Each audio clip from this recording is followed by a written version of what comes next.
নমস্কার। আজ 20শে জুন 2026 শনিবার।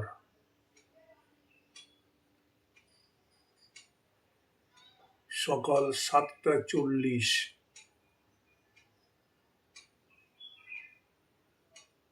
আজকের এই শুভ মুহূর্তে আমি আপনাদের কাছে অবতীর্ণ হয়েছি কিছু বলার জন্যে।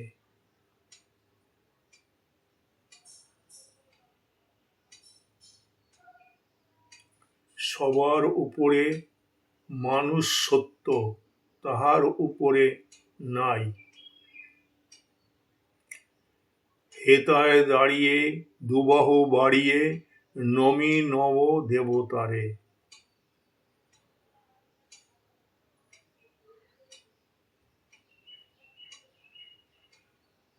এই যে দুটি মহৎ লাইন থেকে যদি আমি খুঁজতে চেষ্টা করি এর ভেতরে কমন কোনটা,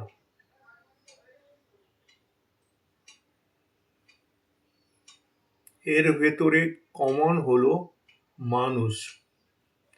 যা কিছু এখানে বলা হয়েছে নমি নর দেবতাকে, তার মানে মানুষকে নমস্কার করা, হেতায় দাঁড়িয়ে দুবাহু বাড়িয়ে নমি নর দেবতাকে। সবার উপরে মানুষ সত্য, তাহার উপরে নেই। এই দুটি লাইনের ভেতরে মানুষই কমন। মানুষকে স্মরণ করে এই লাইন দুটি লেখা হয়েছে।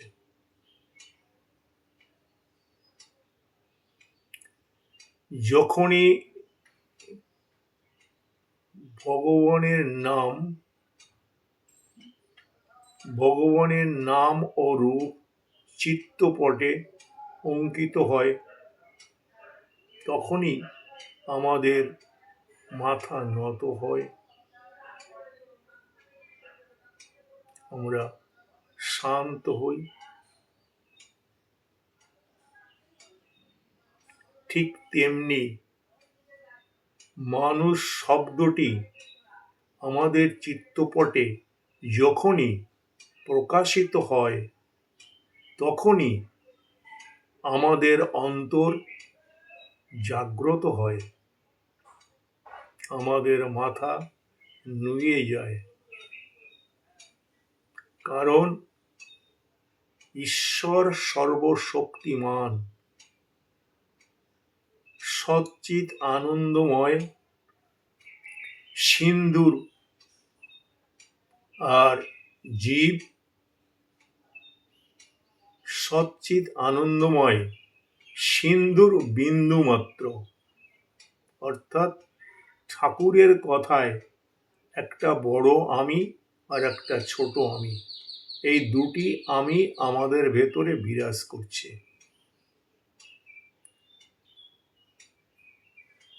ছোট আমির কাজ হলো বড় আমির সান্নিধ্যে যাওয়ার জন্য প্রতি মুহূর্তে আপ্রাণ চেষ্টা করা।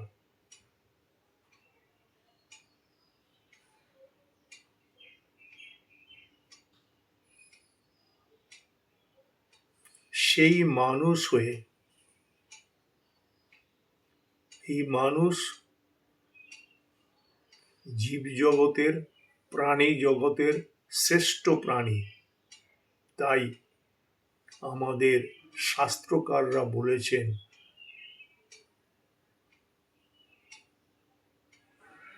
human body has to be made ready to receive divine power.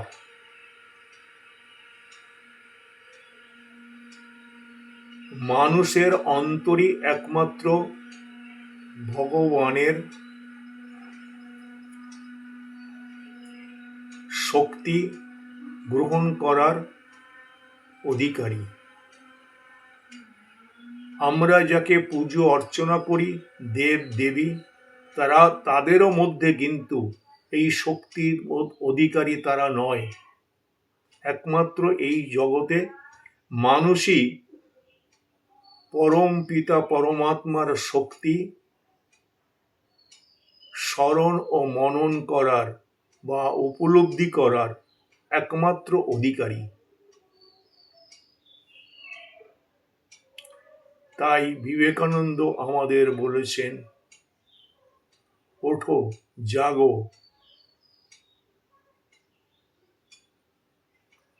শাস্ত্রকারেরা বলছেন, তুমি অমৃতের সন্তান।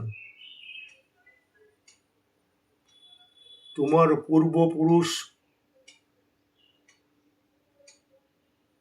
মণি ঋষি, সাধু সন্ত, যোগী পুরুষ,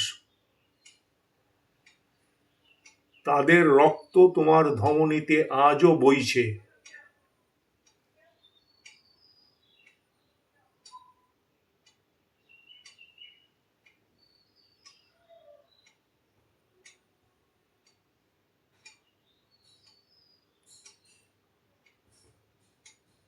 একমাত্র মানুষের অন্তরেই চিন্তাশীলতা ও মনস্বিতা, নট মনুষ্যিতা, চিন্তাশীলতা ও মনস্বিতার এই যে দুটি অভাবনীয়, অপরিকল্পনীয় গুণ একমাত্র মানুষের অন্তরে বর্তমান।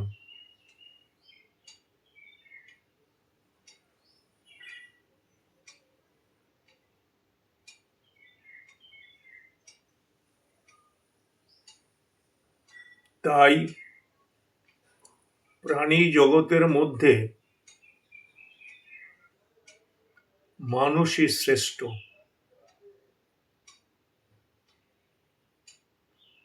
মানুষই শ্রেষ্ঠত্বের বিজয় মাল্য গলায় পরিধান করে, রক্ত তিলক চন্দন ললাটে এঁকে, বিজয় মুকুট পরিধান করে শ্রেষ্ঠত্বের সিংহাসনে বসে আছে। সমস্ত পশু সমাজ মানুষকে শ্রদ্ধা করছে, ভক্তি করছে, মানুষের পুজো অর্চনা করছে। সেই মানুষ হয়ে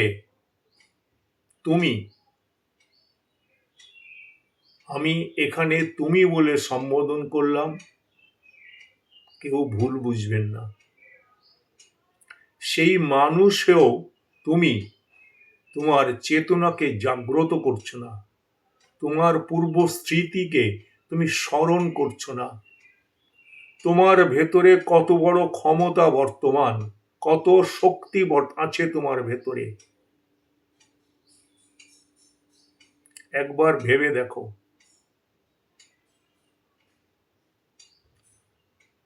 তোমারই বংশধর প্রাচীনকালে গোটা পৃথিবীর বুকে তোমার পিতৃপুরুষেরা, তোমার স্বজনেরা এমন সমস্ত জ্ঞান দিয়ে গেছেন, যে জ্ঞান পেয়ে পৃথিবী উন্নত থেকে উন্নততর স্তরে পৌঁছেছে।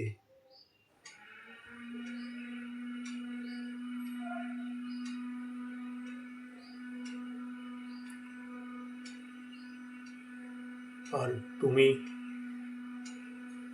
একটু ভাবো, ভেবে চিনতে বিচার করো, কি তোমার করা উচিত আর কি তোমার করা উচিত নয়। এই জাজমেন্টের ক্ষমতা একমাত্র তোমারই আছে। এই বিচার ক্ষমতা কেউ তোমাকে করে দিতে পারে না। তোমাকেই বিচার করতে হবে, বিচার করে তোমাকেই সঠিক পথ নির্ণয় করতে হবে। সেই পথ নির্ণয় করার জন্যে তোমার ভেতরে বসে আছে তোমার পরম পিতা। সে তোমাকে প্রতি মুহূর্তে নির্দেশ করছে, সে তোমাকে প্রতি মুহূর্তে গাইড করছে, এটা করো, এটা করো না।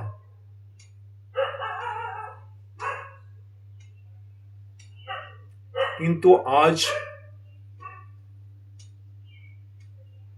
আমাদের অধিকাংশই এমন একটা স্তরে পৌঁছে আছি, অজ্ঞানতার অন্ধকারে আমরা সেই ঈশ্বরের দেওয়া ইঙ্গিত কিছুই অনুভব করতে পারছি না। ঈশ্বরের দেওয়া ইঙ্গিতকে আমরা অস্বীকার করে নিজেদের সুখ সুবিধার জন্যে নিজেরা নিজেদের বুদ্ধি দিয়ে ছুটছি, সুখ শান্তি আনন্দ পাওয়ার জন্য। কিন্তু পরিশেষে দেখা যায় আমরা কিছুই পাচ্ছি না। আমাদের অন্তর জ্বালাময়, যন্ত্রণাময়, দুঃখ কষ্টে ভরে আছে।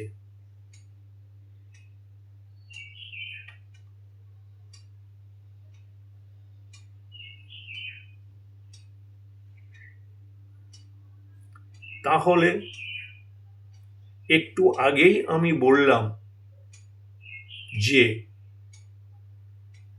মননশীলতা ও মনস্বিতা এই দুটি বৃহৎ গুণ, অভাবনীয় গুণ দুটি একমাত্র আমাদের ভেতরে অর্থাৎ মানুষের ভেতরে আছে। দেবতাদের মধ্যেও এই গুণ নেই।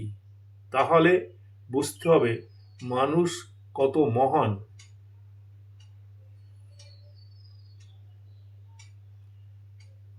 তাই আমাদের শাস্ত্রকারেরা, আমাদের সাহিত্যিক কবিরা বলে গেছেন, যা দিয়ে আমি শুরু করলাম, স্যার, সবার উপরে মানুষ সত্য, তাহার উপরে নাই। হেতায় দাঁড়িয়ে দুবাহু বাড়িয়ে নমি নর দেবতারে। এই সত্যটা উপলব্ধি করার চেষ্টা করা প্রত্যেক মানুষেরই উচিত বলে মনে করি।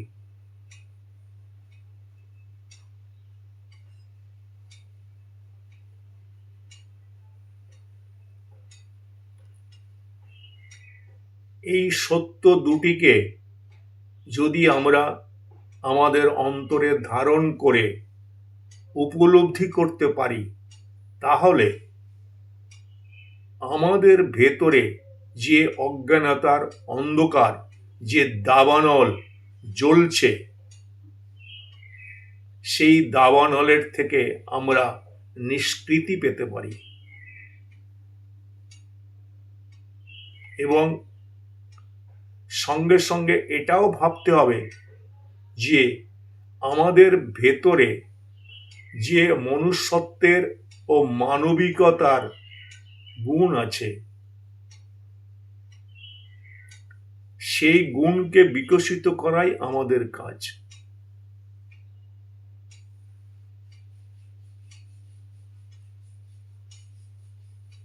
মানুষ যদি তার অন্তরে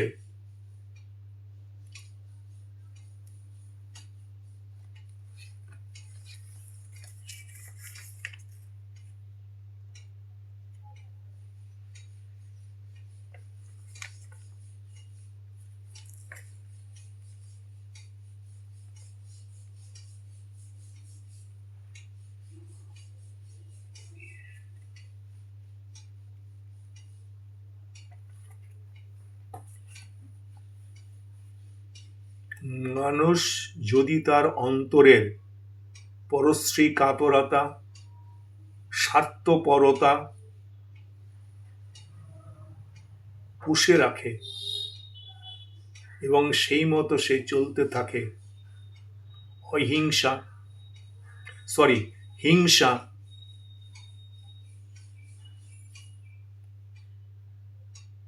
চৌর্যবৃত্তি,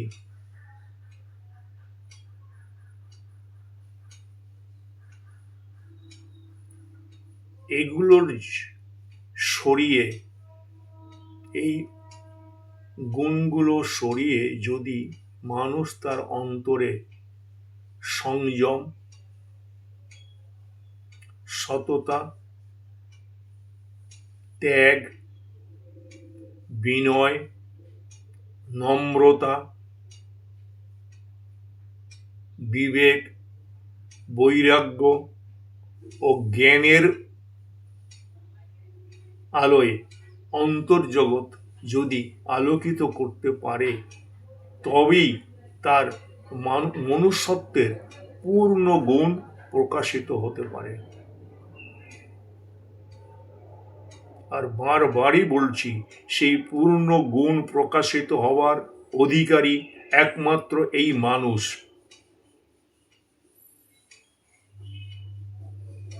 সেই মানুষ হয়েও তোমরা কত পিছিয়ে পড়ে আছো।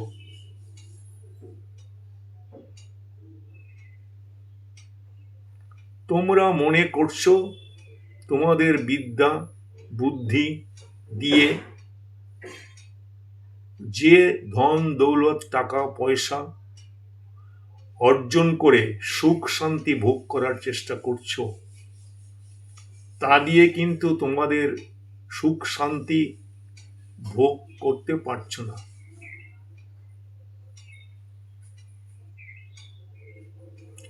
এর থেকেও অনেক কিছু আছে। তোমার হৃদয়ের গভীরে, তোমার অন্তরে অনেক অনেক বড় বড় গুণ আছে, মণি মুক্তা হীরা আছে। সেসবের বিশ্লেষণ করো, সেসব জিনিসকে তুলে এনে অনুধাবন করো। দেখো তোমার চারিত্রিক উন্নতি, মানসিক উন্নতি, দৈহিক উন্নতি একের পর এক প্রকাশিত হতে থাকবে তোমার চরিত্রে। তুমি হয়ে উঠবে এক মহান মানব, যা তোমার অন্তরে সুপ্ত এবং গুপ্ত অবস্থায় আছে। সেই সুপ্তকে জাগ্রত, গুপ্তকে প্রকাশিত করাই তোমার ধর্ম।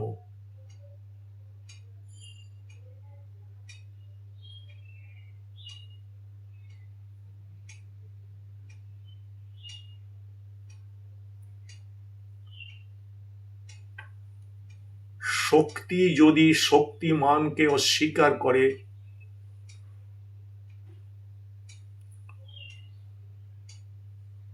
অগ্নিপিণ্ড যদি তার স্ফুলিঙ্গকে অস্বীকার করে, তাহলে শক্তির এবং স্ফুলিঙ্গের পরিণতি কি হয়? দুঃখ, কষ্ট, পরিশেষে মৃত্যু। ঠিক তেমনি আমরা পরমপিতা পরমেশ্বর সিন্ধু স্বরূপ, আর জীব যদিও সচ্চিৎ আনন্দ, কিন্তু সে সিন্ধু নয়, সে সিন্ধুর বিন্দু মাত্র, অর্থাৎ খুবই ক্ষুদ্র শক্তি।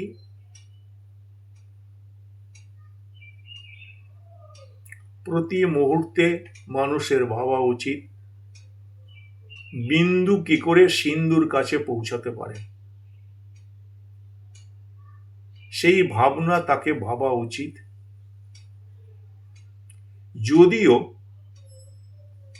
মানুষ তা ভাবতে পারছে না, কিন্তু তোমার অন্তরের যে দেবতা, যে অন্তরের পিতা, যে অন্তরের পরম পুরুষ বসে আছে, সে কিন্তু তোমার জন্য প্রতিনিয়ত ভাবছে, তুমি তার কথা স্মরণ করছো না। প্রতি মুহূর্তে সে তোমাকে ডাকছে, আয় আয় আমার কোলে আয়, আর কত কষ্ট করবি, চলে আয় আমার কাছে, আমাকে স্মরণ কর, আমাকে মনন কর।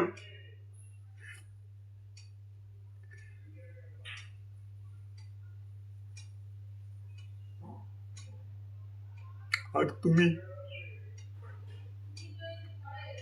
সমস্ত কিছু ভুলে তোমার আইডেন্টিটি ভুলে গেছো। তুমি, মানুষ যদি তার আইডেন্টিটিকে ভুলে যায়, তার আর কি থাকে? একবার ভাবতে চেষ্টা করো তোমরা।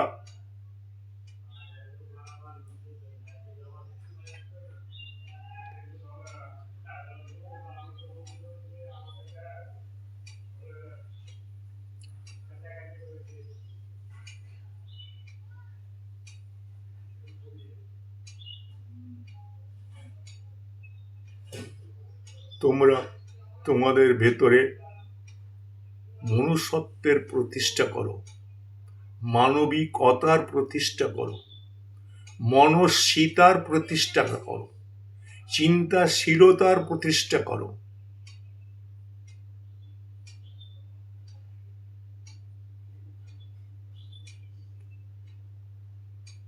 তোমার অন্তর চঞ্চলতায় পরিপূর্ণ, তাই তুমি তোমার অন্তরে জ্ঞানের আলো দেখতে পাও না।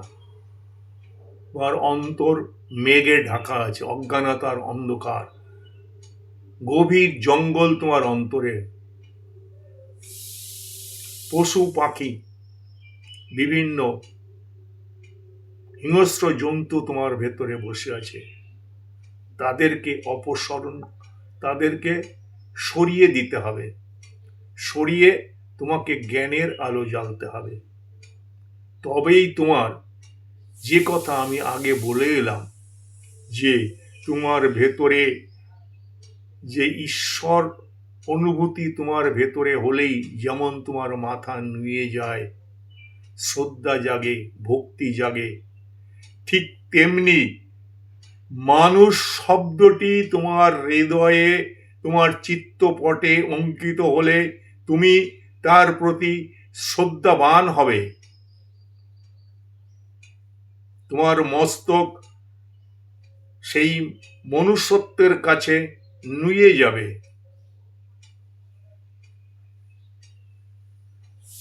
তবেই তোমার মনুষ্য জন্মেও সার্থক হবে, তুমি জীব জগতের শ্রেষ্ঠ হবে। না হলে তোমাকে যদি পশু সমাজ প্রশ্ন করে, হে মানুষ,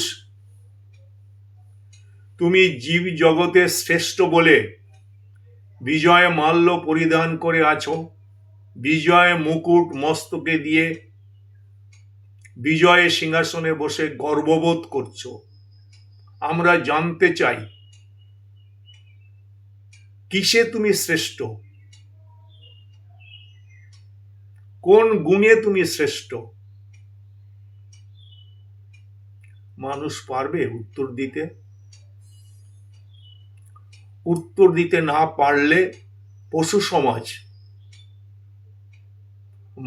মনুষ্য সমাজকে বলবে, তোমরা তো আমাদের আত্মীয়, তোমরা তো আমাদের স্বজন, তাহলে তোমরা কেন এত বড়াই করছো, কেন, কিসের তোমাদের অহংকার? আর যদি উত্তর দিতে পারে, তাহলে তারা মানুষের কাছে পদানত হয়ে থাকবে, মানুষকে শ্রদ্ধা করবে, ভক্তি করবে, পুজো করবে।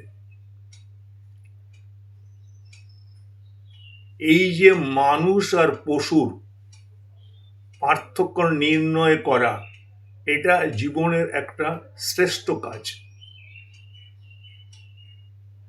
কে মানুষ আর কে পশু?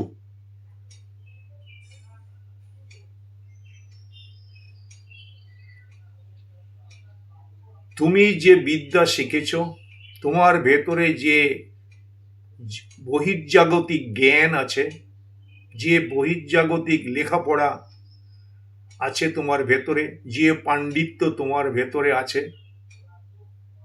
সে দিয়ে এই প্রশ্নের উত্তর দেওয়া যায় না। সেই জ্ঞান বুদ্ধি তোমার শিক্ষা দিয়ে ম্যাটেরিয়াল জগতের সমস্যা মিটিয়ে তোমার জীবন দর্শনকে তুমি উন্নত করতে পারো। কিন্তু আসল যে জীবন দর্শন মানুষের, সে আসল জীবন দর্শনের সংস্পর্শে যেতে গেলে তোমাকে বহির্জগতের শিক্ষা যেমন প্রয়োজন, তেমনি অন্তর্জগতের শিক্ষাও তোমার কাছে ভীষণ গুরুত্বপূর্ণ। দুইকে মিলে মিশে তোমাকে চলতে হবে। একটাকে বাদ দিলে, যেমন তুমি যদি রাস্তায় চলতে থাকো, তাহলে রাস্তার একদিকে এগোলে আর একদিক পিছিয়ে যায়। সেইরূপ তুমি যদি শুধু বহির্জগতের শিক্ষার দিকে এগোতে থাকো, তাহলে তোমার অন্তর্জগতের শিক্ষা দিন দিন পিছিয়ে পড়বে, তোমার অন্তর অন্ধকারে ভরে যাবে। তুমি যে জ্ঞান শিখছ, যে জ্ঞানের উদ্দেশ্যে তুমি বিশ্ববিদ্যালয়ে যাচ্ছ, সেই জ্ঞান তোমাকে অন্তর্জগৎ আলোকিত করতে পারবে না। মনুষ্যত্বের গুণে তোমাকে প্রশংসিত করতে পারবে না। তুমি শ্রেষ্ঠত্বের গুণে তুমি বিজয় মাল্য পরিধান করতে পারবে না। তাই তোমাদের কাছে আমার একান্ত আবেদন, একান্ত অনুরোধ, তোমরা জাগো আর ঘুমিও না। সজাগ হও, ভাবো, চিন্তা করো। তোমরা মহান, তোমরা ঈশ্বরের বরপুত্র।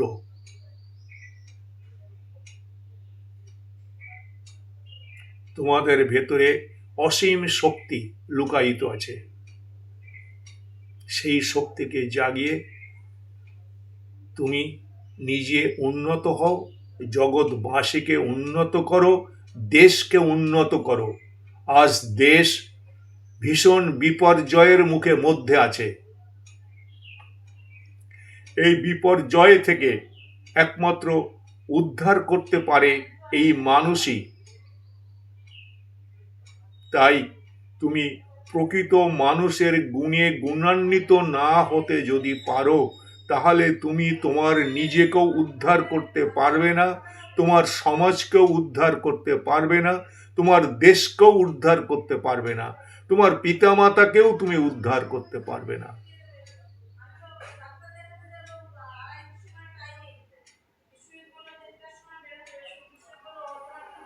নমস্কার, অনেক সময় নিয়ে নিলাম।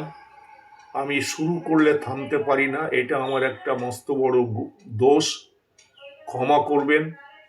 অনেক সময় আপনাদের কাজকর্ম ক্ষতি করলাম। যদি ভুল ত্রুটি কিছু করে থাকি, যদি ভুল ত্রুটি কিছু বলে থাকি, নিশ্চয়ই আমাকে আপনারা নিজের জন বলে, আপন জন বলে ক্ষমা করবেন। আর যদি আমি আপনাদের উন্নতি কল্পে, আপনাদের শৃঙ্খলাবদ্ধ হওয়ার জন্য, আত্মবিস্মৃতি থেকে নিজেকে উদ্ধার করার জন্য, আত্মার অধঃপতন থেকে আপনাকে উদ্ধার করার জন্য যদি আমি কিছু আপনাকে দিশা দেখাতে পেরে থাকি, তাহলে আপনারা দয়া করে আমার মতবাদ, আমার ধ্যান, আমার ধারণাকে স্বাগত জানিয়ে আপনারা সেই কাজগুলো অন্তরে, চিত্তপটে একদম এঁকে নিন এবং প্রতিনিয়ত সেই চিন্তা ভাবনায় মগ্ন হয়ে থাকুন এবং দিনের পর দিন ভাবনা করতে করতে করতে করতে সেই রাস্তায় পদার্পণ করুন, সেইভাবে চলতে শিখুন। চরিত্রে আপনার অন্তর্নিহিত যে গুণ লুকিয়ে আছে সেই গুণগুলিকে প্রকাশিত করে মনুষ্যত্বের চরম শিখরে উঠুন। এই প্রার্থনা করে আমি আজকের মতো আপনাদের নমস্কার জানিয়ে এখানে শেষ করলাম। সর্বে সুখিনঃ সন্তু, সর্বে সন্তু নিরাময়া, সর্বে ভদ্রাণি পশ্যন্তু, মা কশ্চিৎ দুঃখ ভাগো ভবেৎ। নমস্কার।